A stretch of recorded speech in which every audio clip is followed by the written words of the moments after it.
Hello friends, જય શ્રી કૃષ્ણ. મારા કિચનમાં તમારું સ્વાગત છે.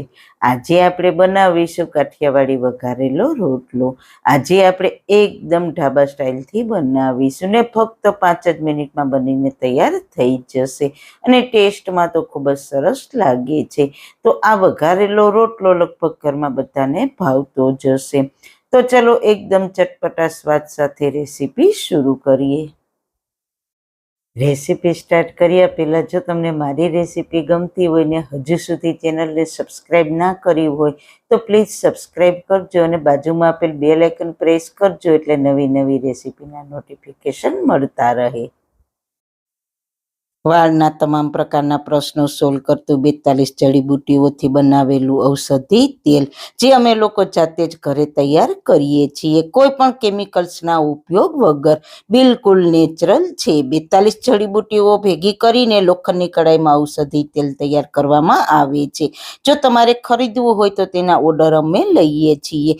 ઓર્ડર કન્ફર્મ કરવા માટે વોટ્સએપ નંબર સ્ક્રીન પર જોઈ શકો છો. જો તમારે આ તેલનો પૂરો વિડીયો જોવો હોય તો તમને આ ચેનલ પર મળી જશે અને ડિસ્ક્રિપ્શન બોક્સમાં લિંક પણ મૂકેલી છે. સૌથી પહેલાં ઢાબા સ્ટાઇલ કાઠિયાવાડી વઘારેલો રોટલો બનાવવા માટે મેં અહીંયા 2 મીડિયમ સાઇઝના રોટલા લીધા છે. તો વઘારેલો રોટલો બનાવવા માટે હંમેશા તમારે બપોરે બનાવેલો રોટલો હોય તેવો સાંજે ઉપયોગ કરવાનો અથવા સાંજે બનાવેલા રોટલાને સવારે વઘારી શકો છો. તો આપણે રોટલાના મીડિયમ સાઇઝના ટુકડા કરી લઈશું. અહીંયા એ વાતનું ખાસ ધ્યાન રાખવાનું કે રોટલાનો ભૂકો નથી કરવાનો. આ રીતે રોટલાના મીડિયમ સાઇઝના ટુકડા કરી લેવાના છે. તો મેં બંને રોટલાના ટુકડા કરી લીધા છે.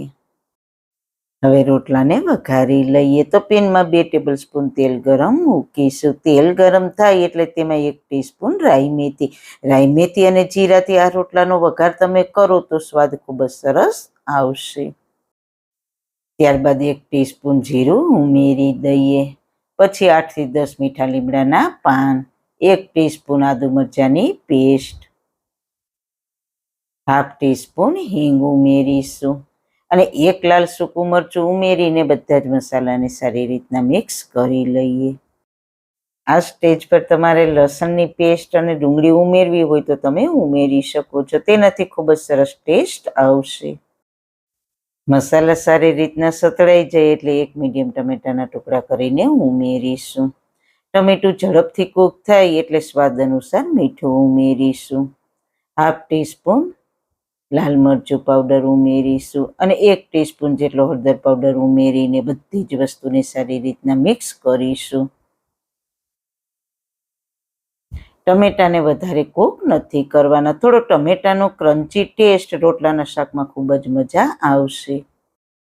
બધું સારી રીતના મિક્સ થઈ જાય અને ટમેટા થોડા સોફ્ટ થઈ જાય એટલે આપણે 1/4 કપ પાણી ઉમેરીશું. અહીં આપણે બહુ વધારે પાણી નથી ઉમેરવાનું કારણ કે આપણે આ રોટલાના શાકને છાશમાં બનાવવાના છીએ. પાણી ઉમેરીને સારી રીતના મિક્સ કરી લઈએ. પાણીમાં સારી રીતના બબલ્સ આવવા લાગે એટલે આપણે રોટલાના ટુકડા ઉમેરી દેવાના છે. હવે 2 કપ જેટલી થોડી ખાટી હોય તેવી છાશ ઉમેરીશું. જો તમારે છાશના બદલે દહીં ઉમેરવું હોય તો દહીં પણ ઉમેરી શકો છો. જો તમારે દહીં ઉમેરવું હોય તો પહેલાં તમારે પાણી વધારે ઉમેરવાનું, પછી રોટલો ઉમેરીને દહીં ઉમેરી દેવાનું. પણ આ રોટલાનો સ્વાદ છાશમાં બહુ સારો લાગે છે. તમે જ્યારે રોટલા કે રોટલી વઘારો ત્યારે છાશ ઉમેરો ત્યારે તેને સતત ચલાવતા રહેવાનું. છાશ સરસ ગરમ થાય ત્યાં સુધી તેને ચલાવતા રહેવાનું એટલે છાશ બિલકુલ ફાટશે નહીં. અને હા, જ્યારે તમે છાશ ઉમેરો તેની પહેલાં મીઠું ઉમેરી દેવું એટલે તમારી છાશ બિલકુલ નહીં ફાટે. ખાસ ધ્યાન રાખજો. સતત આ રીતના ચલાવતા જ રહેજો કે જ્યાં સુધી આ રીતના બબલ્સ ના આવે ત્યાં સુધી. તો 2 થી 3 જ મિનિટમાં સરસ આપણો વઘારેલો રોટલો છે એ તૈયાર થઈ ગયો છે અને ટેક્સચર પણ પરફેક્ટ આવી ગયું છે. હજુ ઠંડો થશે એટલે હજુ ઘટ થશે. જો તમારે રસાવાળો વઘારેલો રોટલો ખાવો હોય તો બિલકુલ પરફેક્ટ ટેક્સચર છે અને આવો રસાવાળો હોય તો જ ખાવાની મજા પડે છે. તો હવે ગેસની ફ્લેમ બંધ કરીને ઉપરથી થોડા ફ્રેશ ધાણા ભાજી ઉમેરીશું. તો તૈયાર છે એકદમ ચટપટા સ્વાદ સાથે કાઠિયાવાડી સ્ટાઇલ વઘારેલો રોટલો. તો તેને સર્વિંગ બાઉલમાં સર્વ કરીશું. આ વઘારેલો રોટલો તમે ગરમ ગરમ ખાશો તો ખૂબ જ ટેસ્ટી લાગશે અને ઘરમાં નાનાથી લઈને મોટા સુધી બધાને ખૂબ જ ભાવશે.